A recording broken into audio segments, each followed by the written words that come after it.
নমস্কার, আমি অরবিন্দ নস্কর। প্রতিদিনের মতো আজকের আপনাদের সামনে একটি ছোট্ট নিউজ নিয়ে এসেছি। আপনাদের যদি ভালো লাগে লাইক, শেয়ার, কমেন্ট করবেন, সাবস্ক্রাইব করবেন। তো এখন শুরু করা যাক। আমাদের উদ্দেশ্য হলো কলঙ্কমুক্ত সনাতন ধর্মকে প্রতিষ্ঠা করা। আমাদের উদ্দেশ্য হলো কলঙ্কমুক্ত সনাতন ধর্মকে প্রতিষ্ঠা করা। সনাতন ধর্মে যা কিছু ভালো তা গ্রহণ করতে হবে। সনাতন ধর্মে যা কিছু ভালো তা গ্রহণ করতে হবে, আর যা খারাপ তা বর্জন করতে হবে। তবে কলঙ্কমুক্ত সনাতন ধর্ম প্রতিষ্ঠা হবে।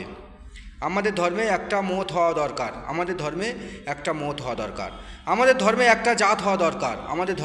জাত হওয়া দরকার।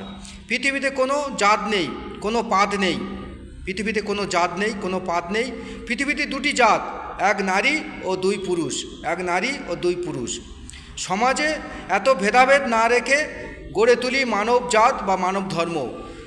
এসো সবাই মিলে সমাজে এত ভেদাভেদ না রেখে গড়ে তুলি মানবজাত বা মানব ধর্ম।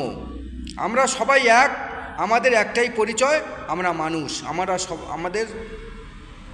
আমরা সবাই এক, আমাদের একটাই পরিচয়, আমরা মানুষ। আমাদের একটাই জাত। এটাই মহাপ্রভু নিমাই এটা চেয়েছিলেন, সবাই এক হয়ে যায়, কোনো জাতপাতের ভেদাভেদ থাকবে না আমাদের মধ্যে। এটিও মহাপ্রভু চেয়েছিলেন যে কোনো জাতপাতের ভেদাভেদ থাকবে না। মহাপ্রভুর ইচ্ছা আমরা সবাই মিলে পূরণ করি।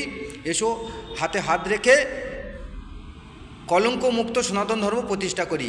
সনাতন ধর্মে যা কিছু ভুলভাল লিখে গেছে কিছু গ্রন্থকার বা লেখক, সেই লেখাগুলো আমরা বা যে বইয়েতে আছে সেই লেখাগুলো ছিঁড়ে ফেলে দিই। যেগুলো ভালো সেগুলো গ্রহণ করব, যেগুলো খারাপ ভগবানের নামে বদনাম দিয়েছে, কলঙ্ক দিয়েছে, সেই কলঙ্ক পৃষ্ঠাগুলো আমরা ছেড়ে ফেলে দিই বা বাদ দিয়ে দিই। তবে আমাদের সনাতন ধর্ম কলঙ্কমুক্ত প্রতিষ্ঠা হবে। এটাই আমাদের উচিত। তো এখন আসছি। জয় হিন্দুস্তান, জয় ভারত, জয় হিন্দু ধর্মের জয় হোক।